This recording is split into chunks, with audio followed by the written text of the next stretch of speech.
So where I'm at right now, oh no, I just broke my nail. Legit just did that right now. But yeah, okay, here we are.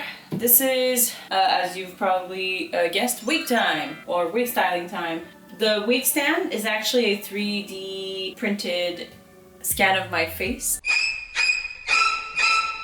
which is super handy because I can, and it also has my ears, so it allows me to really see like how something fits on my own face rather than on a mannequin face, which obviously can turn out looking very different than your own.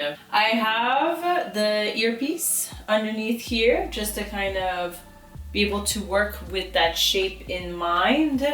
And the base wig itself is an Arda wig. I don't remember exactly which model it was or in which color, so I'll also tag that somewhere in the video. Like, you'll see it pop here. So there's quite a lot to do.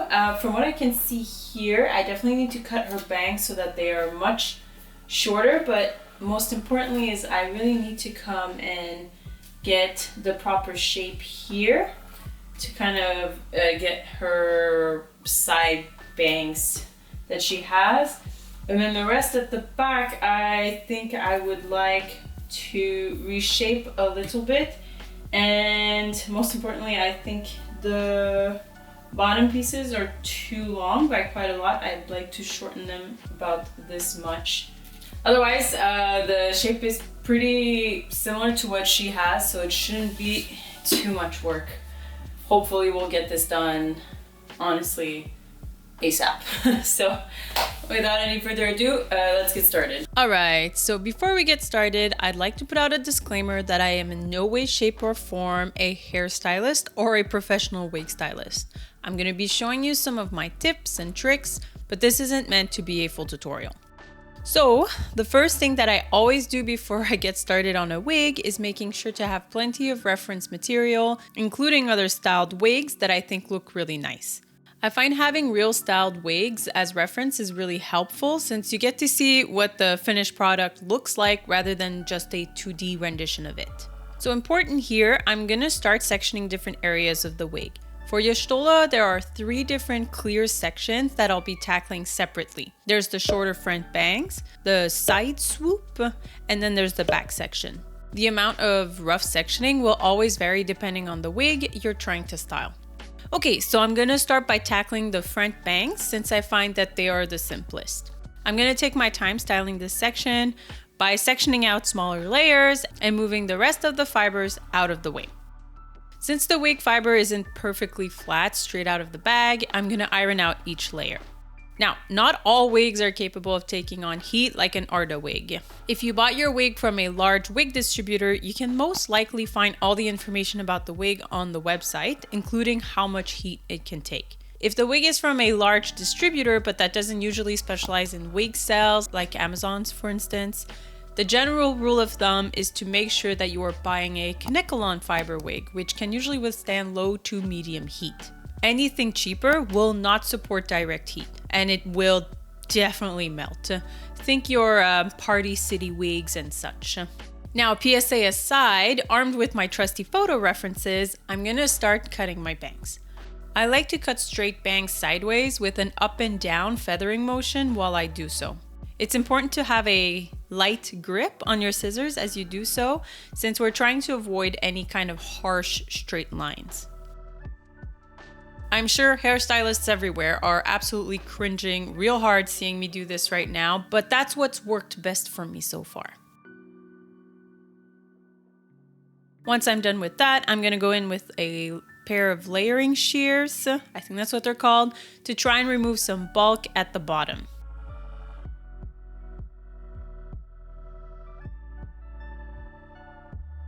Then I'll follow this up by point cutting to try and clean everything up.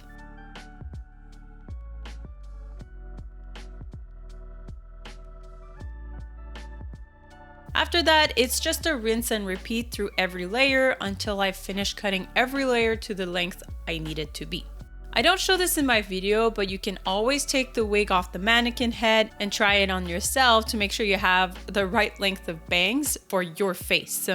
Especially if you don't have a 3D rendition of your own head like I do, forehead lengths can really vary. So when wig styling, I like to use a combination of tacky glue and Got2b glue gel for extra spiky spikes. But for this video, we'll mainly be using Got2b glued freeze spray and an extra hold hairspray. Nothing fancy, I just bought whatever was on sale. When tackling the side swoops, I decided to add as much volume as I could. Like most cosplayers nowadays, I like to use a crimper to go in and add as much volume as possible to the fiber. I find it's the easiest and quickest way to do it. Personally, I like to concentrate the volume at the lower layers and try to keep the top layers as smooth as possible to help hide the crimping. I'm also cutting the front layers of the side swoop a little shorter to help give it a more anime look. Having reworked this wig post FanFest, I already know this is something I plan to change later. Now it's time for the actual styling. I don't really have a magic trick for this. It's really just a combination of hairspray, hair dryer, and hair iron. I generally use the hairspray for light styling and the Got2b glued ones I'm certain I'm happy with the way it's styled. Once I've applied hairspray to the area I want to set in place, I'll use the hair dryer to try and set it into the shape that I want. If it doesn't work, I'll brush out the hair and use the heat from the iron to help. Once there's product in the fiber, it's easier to shape it with the iron since the hairspray acts kind of like a glue.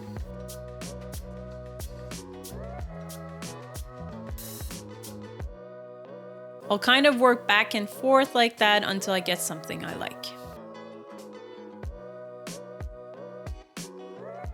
The swoop was a bit easier to do since I could just use the hairdryer to blow it into the direction I wanted after having thoroughly doused the fiber with hairspray.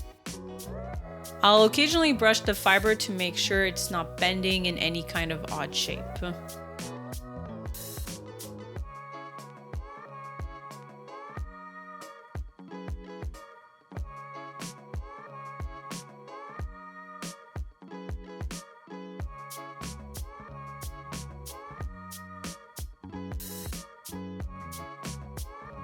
Sometimes I'll also use my steamer to help shape the fiber.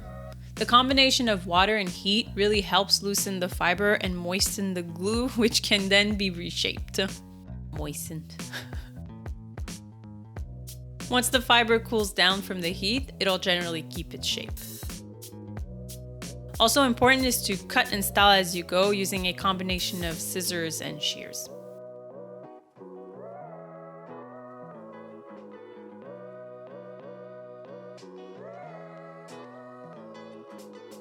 Now for the back, rather than taking the time to straighten everything with my iron, I simply used my steamer to get everything straightened out. I find using the steamer works best on shorter hair strands like this one. I made sure to cut off the excess hair length before dousing the fibers with hairspray. Once I applied the hairspray, I went in with my iron to try and curl different strands of the fiber upward.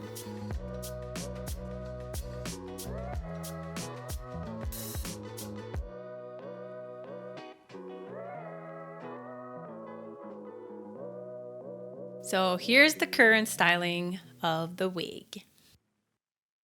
Now for the big reveal, we need to do some makeup.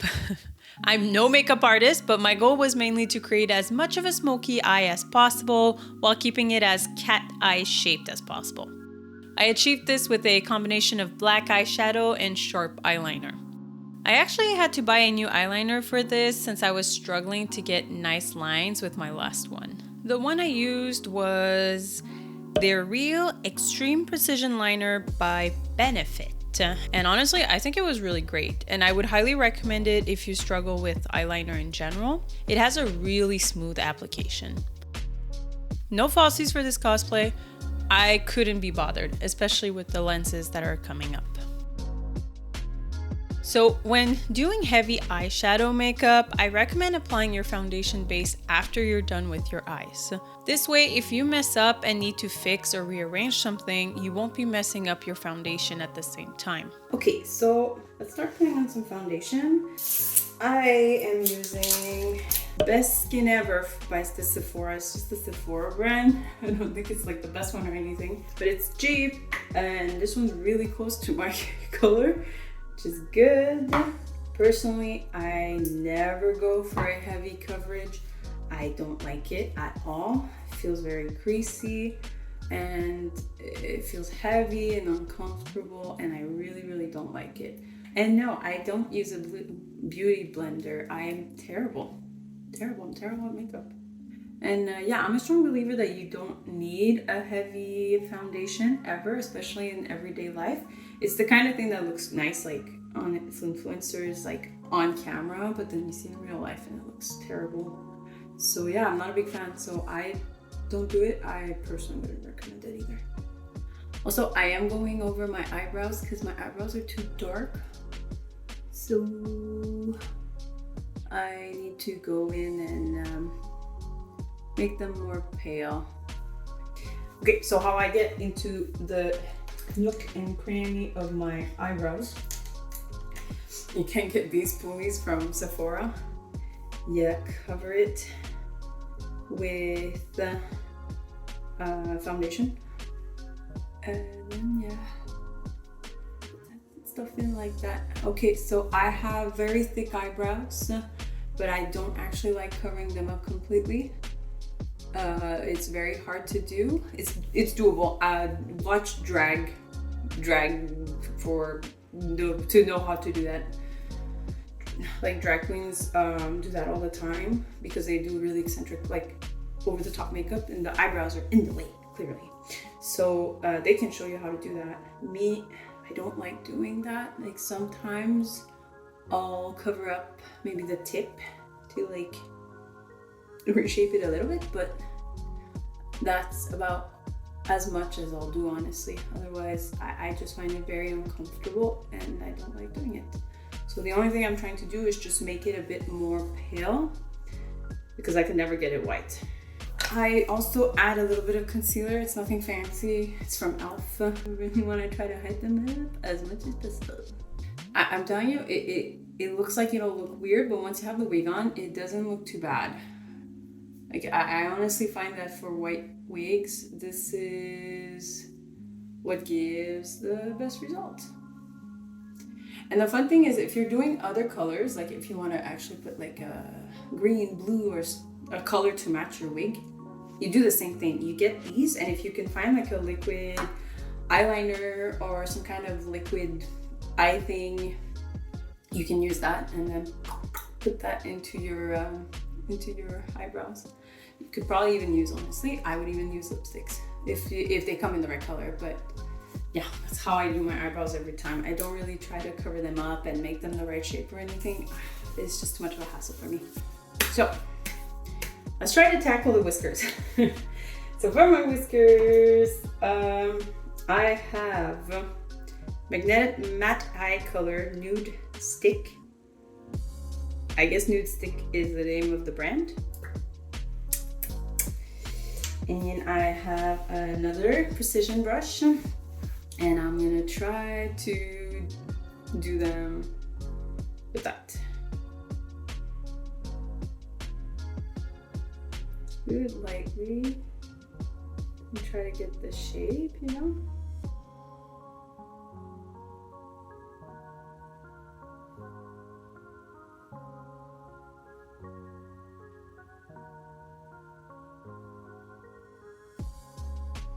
Okay, I don't think that's too bad. So let's try to make them a bit darker.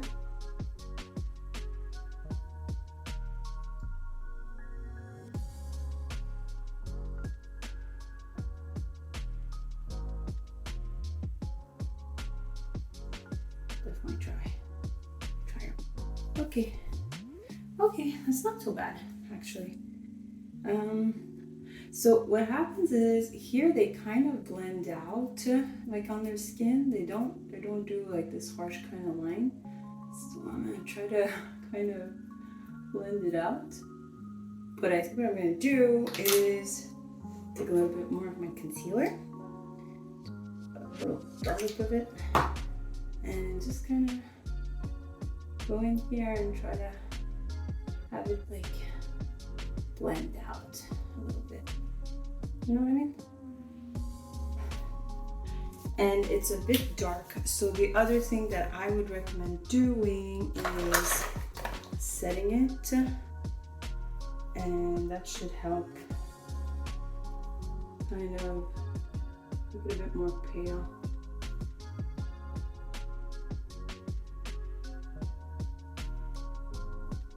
Yeah, well, that's not bad. I mean, it works. It works. Maybe I'll rework the shape a little bit on the day of, but I think it works. So I'm gonna go ahead and finish the rest, and then I'll be back. Okay, I'm back. They're not the same on both sides right now. something to work on. After that, I finished up the look with all of the other basics. Some blush,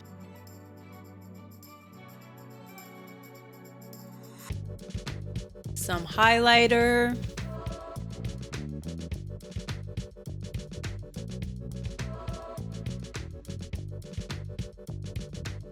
and some lipstick. I opted for something a little more on the nude side for your stola.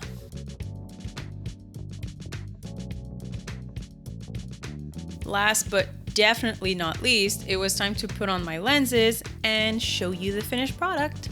So here's the full reveal. Okay, so I had recorded a proper outro for this section, but the audio in this clip ended up being corrupted, so you get editing Emily instead.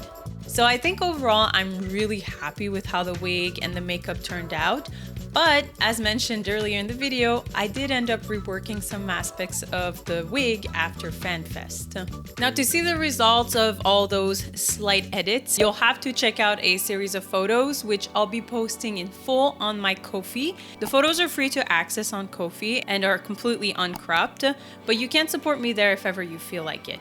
No pressure though. I should also mention that the ears were made by my friend, Gothic Goddess Designs. They were also the ones who'd made my Ketra ears in the past. I will absolutely link their store in the description box below.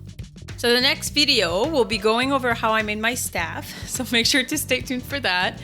Make sure to like and subscribe as well if you want to help give this channel a little boost in the algorithm.